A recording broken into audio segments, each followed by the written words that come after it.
Usually when we talk about sending a gift or money to someone you love, there is this expectation of like simple geometry. Right, like a straight line. Exactly, a straight line. You put money in an envelope, you hand it over or wire it across, they open it, and they use it to buy groceries or pay a bill. Point A to point B. Yeah, point A to point B. It's clean. It's comforting, We like our transactions to be transparent, to be exactly what they say on the tin. Well, sure, on an individual level. But then you step into the world of macroeconomics and sovereign debt and international remittance flows. And suddenly that envelope is intercepted. We are looking at a financial landscape today for you that is honestly an absolute labyrinth. It really is a structural illusion. I mean, you think the value is moving in a straight line, but the architecture beneath it has completely altered the reality of the transaction. Right. You look at your banking app, you see the transfer complete, and you assume the story ends there. Yeah. But the story of that money is, well, it's really just beginning. Welcome to the deep dive. Today we are looking at something called the remittance trap in Pakistan. And it's a highly critical, controversial economic blueprint we're unpacking today. It really is. And just to be super clear with you up front, we aren't here to take a political side or cast moral judgments, right? Our mission is just to lift the hood and see exactly how the source text describes the system. Yeah, we're impartially reporting on the arguments presented in our source material. Exactly. Because the argument we are looking at today frames an entire national economy around what is effectively a hostage situation of human capital. Which is a heavy claim. It is. So our goal today is to look at how to conceptually explain this complete trap in 1 minute. Just a fast, brutal summary of how a pure act of love is transformed into a shield for a state apparatus. And then we are going to peel back the layers to deeply analyze the intricate mechanics of how this 1 minute trap actually functions on a macroeconomic level. Right, because if you're interested in global economics, migration, or just how structural systems manipulate individual actions, this deep dive is going to provide some serious aha moments about how money really moves. Because what we are really talking about here is the monetization of human affection. Oh, wow. Yeah. We're looking at how a system can be engineered to capture the energy of its most desperate, hardworking citizens, and reroute that energy to sustain the very structures that caused their desperation in the first place. It's a brilliant, if deeply cynical, closed-loop system. So, okay, let's unpack this. Let's start with that 1 minute explanation of the complete trap right from the top. Sure, let's go. Here is the core thesis. On an individual level, you have a worker. Maybe they are sweating it out on a construction site in Riyadh, or they are pulling double shifts, driving a cab in New York, or working retail in London. Right, making hard currency. Exactly. They save up and they send, say, $1,000 home. And we really have to pause and recognize the motivation there. That $1,000 is not corporate investment capital. It's not, speculative venture funding. It is survival money. Right. It is meant for groceries. It is for keeping the lights on, paying utility bills, covering medical expenses, or funding a younger sibling's education in cities like Multan or Lahore. It's family duty in its purest form. But the argument in the text is that the moment that currency crosses the border, the government completely hijacks its structural value. Yeah, instead of using that massive influx of foreign wealth to build the country or lay down infrastructure. Or invest in heavy industry, the state just uses it as an artificial shield. It protects a completely unproductive status quo. There is this stark, almost jarring contrast between the micro and macro levels of this transaction. I mean, it's night and day. Exactly. Through a microscope, at the micro level, it's a story of survival, familial duty, and extreme personal sacrifice. But when you pull back and look at it through a telescope, the macro level, you see a structural hijacking. The state is essentially taking foreign wealth that possesses the power to industrialize and modernize the nation, and it is diverting that wealth to protect the ruling elite. Think of it this way. Imagine you have a relative who is starving, and you live out of town. You pack this beautiful care package full of fresh, organic, nutrient-rich food. You send it to them. Right. But to get to their house, the package has to go through a specific toll booth. The toll booth operator intercepts the package, takes out all the fresh, high-quality food, and eats it themselves. Wow. Right. Then they replace it with cheap, expiring canned goods that are barely edible, tape the box back up, and hand it to your relative. And the operator takes the credit for delivering the package. Exactly. While entirely consuming the actual nutritional value you meant for your family. It really highlights the difference between nominal delivery and structural delivery. Yeah, that's a good way to put it. I mean, yes, a box arrived. Yes, the relative has something to put in the pantry. Yeah. But the quality, the power, and the longevity of what was sent have been completely stripped away and consumed by the intermediary. The family receives the illusion of the wealth, while the state absorbs the actual economic leverage.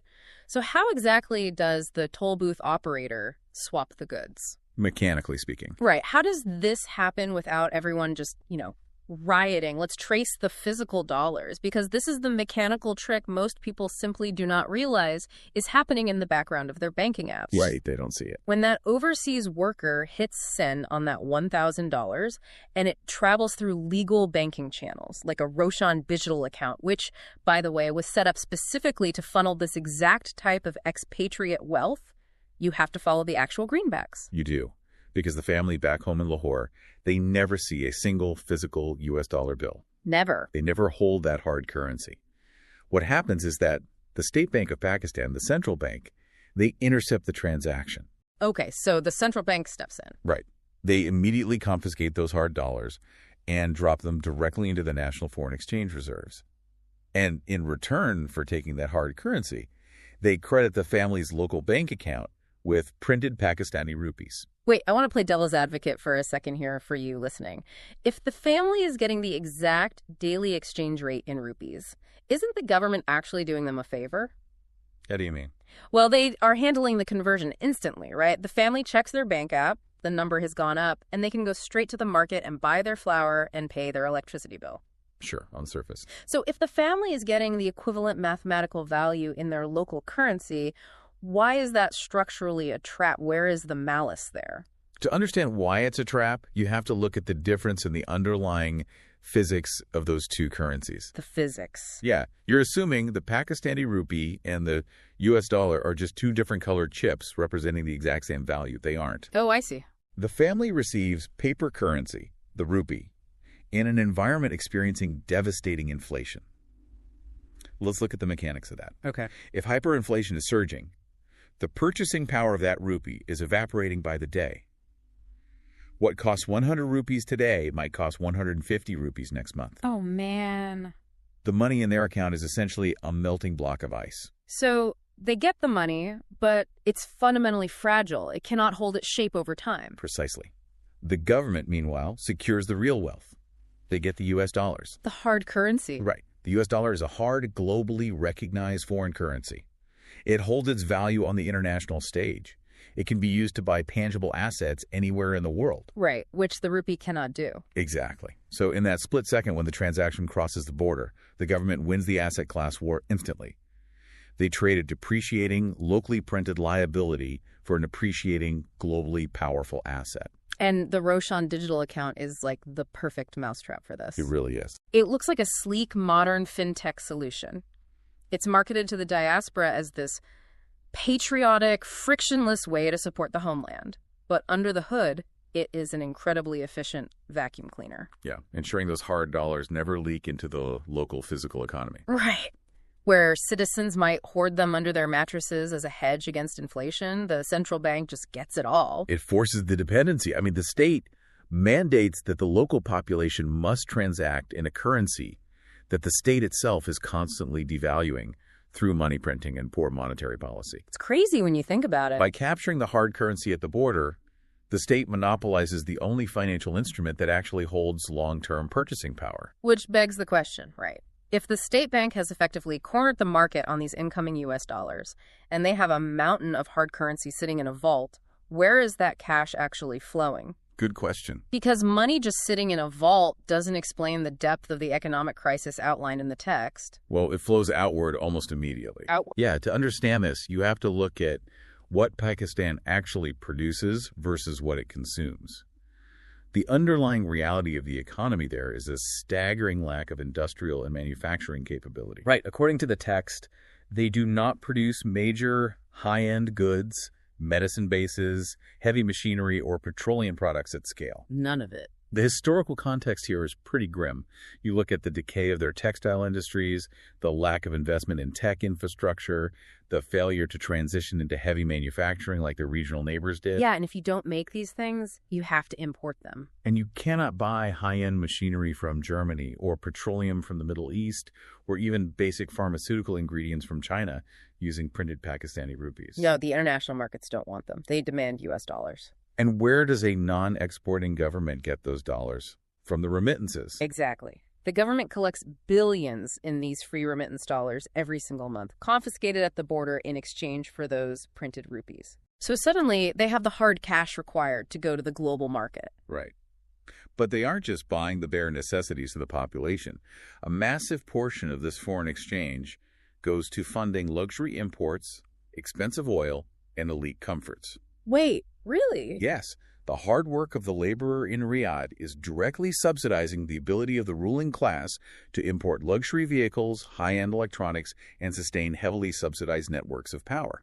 So the guy driving a cab in New York for 14 hours a day is, structurally speaking, paying for the imported luxury SUV of a politician or a feudal lord in Islamabad. That's exactly what's happening. It's a staggering transfer of wealth. Remittances function as a permanent financial life support machine for the elite. A life support machine. Yeah. The ruling class is completely insulated from the reality of their own country's lack of production because they have a constant external intravenous drip of U.S. dollars provided by expatriate labor. They don't even feel it. They don't feel the pain of a collapsed manufacturing sector because they can just import whatever they want using the diaspora's money. What happens if that drip stops? Say the diaspora wakes up tomorrow and decides to boycott the formal banking channels. They just stop sending the money. What is the doomsday scenario in the text? Oh, total systemic collapse within weeks. Weeks. Without these remittance dollars, the country's foreign reserves would drop to zero. The rupee would experience an apocalyptic crash, potentially hitting 1,000 to the dollar or worse. Oh my God. The government would be unable to import oil. The power grids would shut down. Transport would freeze. The elite would no longer be able to sustain their lifestyles or their patronage networks. The entire illusion of stability would shatter. So the only reason the system hasn't collapsed under the weight of its own unproductivity is because of that constant inflow of foreign capital. Yes. The elite don't have to build a productive exporting economy because the citizens who fled the lack of a productive economy are sending the vital export commodity back home in the form of cash. It's incredibly dark. It is a totally parasitic loop.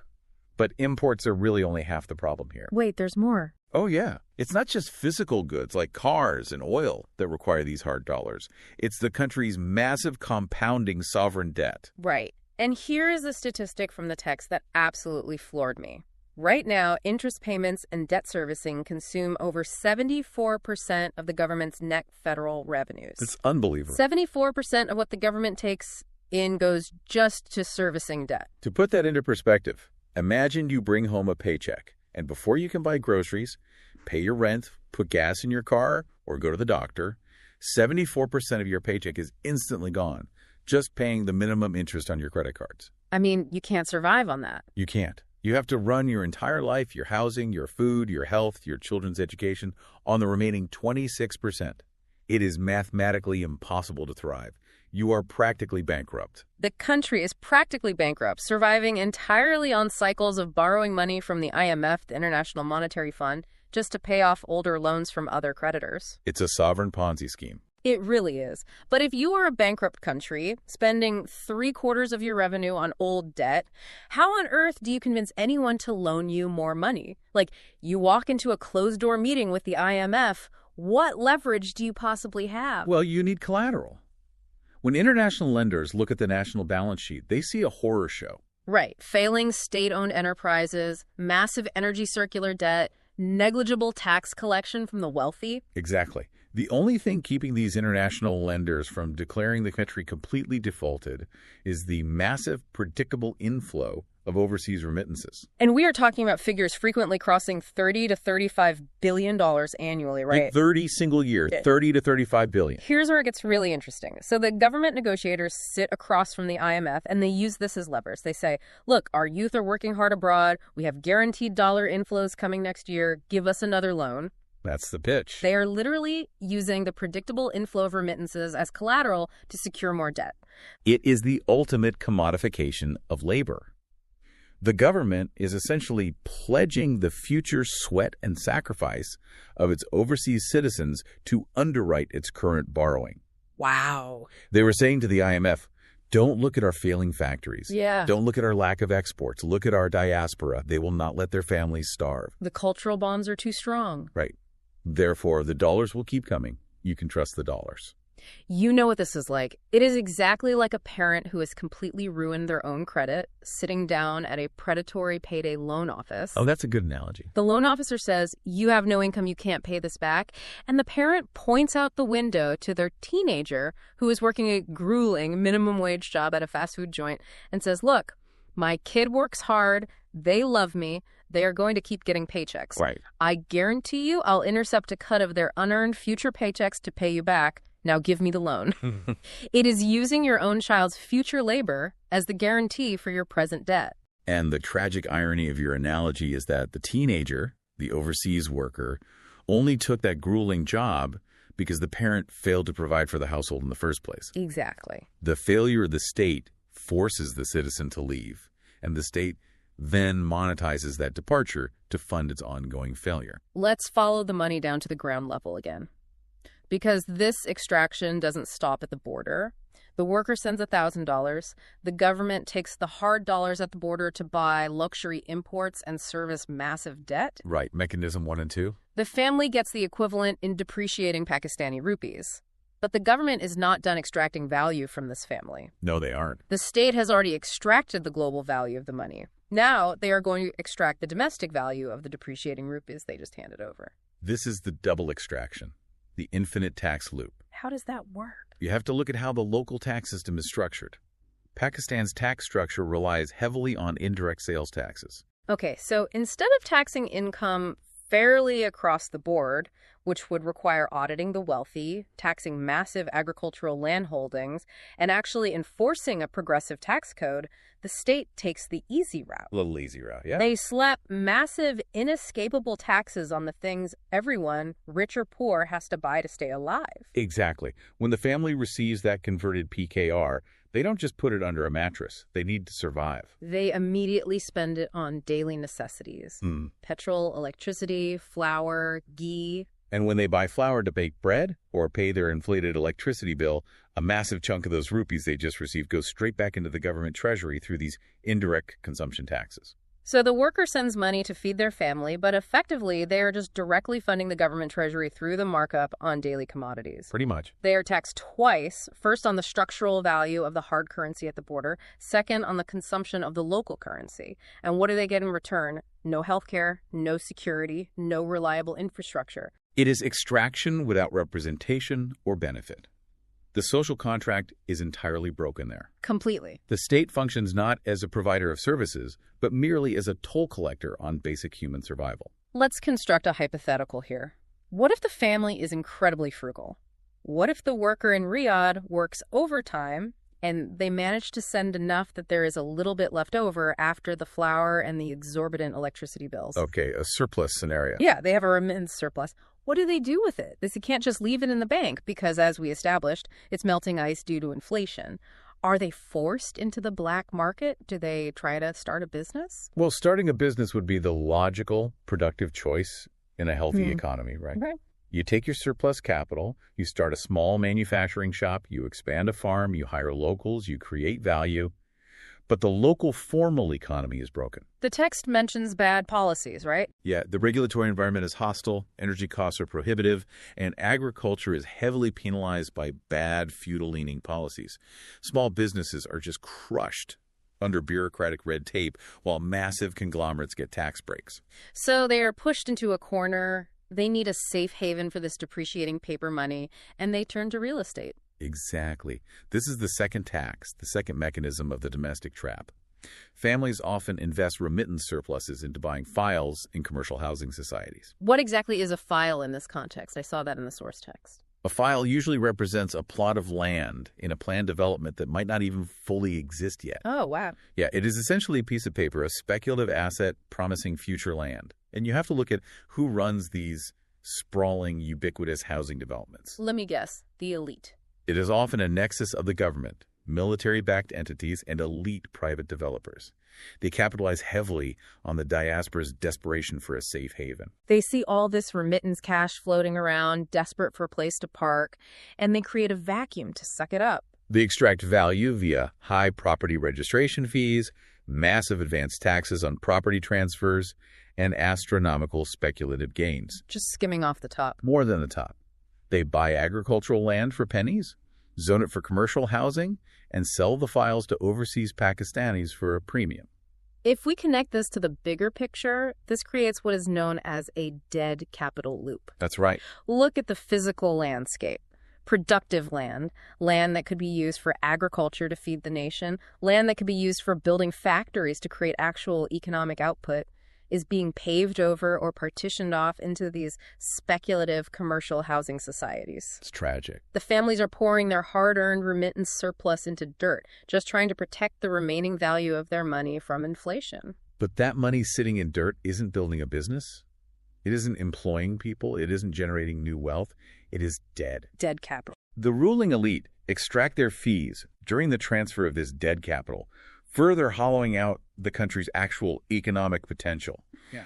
They are cannibalizing the country's future productivity to absorb the present remittance surplus. So the worker sweats in London to send money. The state takes the dollars. The family gets rupees. The state taxes the rupees when the family buys food. Yep. If the family tries to save the remaining rupees by buying land, the elite developers and the state tax them again, while simultaneously destroying the agricultural land that could have fed the country. It is a perfectly sealed vacuum. It is mathematically rigorous in its extraction. Every possible avenue of escape or wealth accumulation for the individual is plugged by a state extraction mechanism. Which brings us to the ultimate tragedy of this entire blueprint. We have outlined these mechanisms, the currency switch, the import funding, the debt collateral, the double taxation. The whole trap. If all these mechanisms work perfectly for the ruling class, if they are comfortably insulated on their life support machine, what is their incentive to ever change? There is none. This trap completely removes any incentive for the ruling class to reform the nation. Right. It creates a massive motivation void. If you are the ruling elite and you are getting $30 billion a year handed to you simply because your citizens are fleeing and sending money back, why would you fix anything? You wouldn't. You don't care that the fields are dying because productive land is turned into speculative real estate. You don't care that the factories are closing because there is no investment in the formal economy. Right. You don't care that local IT professionals are being heavily throttled by internet firewalls or power outages. The politicians just ignore it all. Any normal, functioning government would look at dying fields, closing factories, and throttle technology sectors as an existential crisis. They would panic. Right. They would implement emergency reforms to stimulate the economy, lower barriers to entry for businesses, and protect their agricultural base. But these politicians don't worry. Because the failure of the domestic economy is actually the engine of their wealth.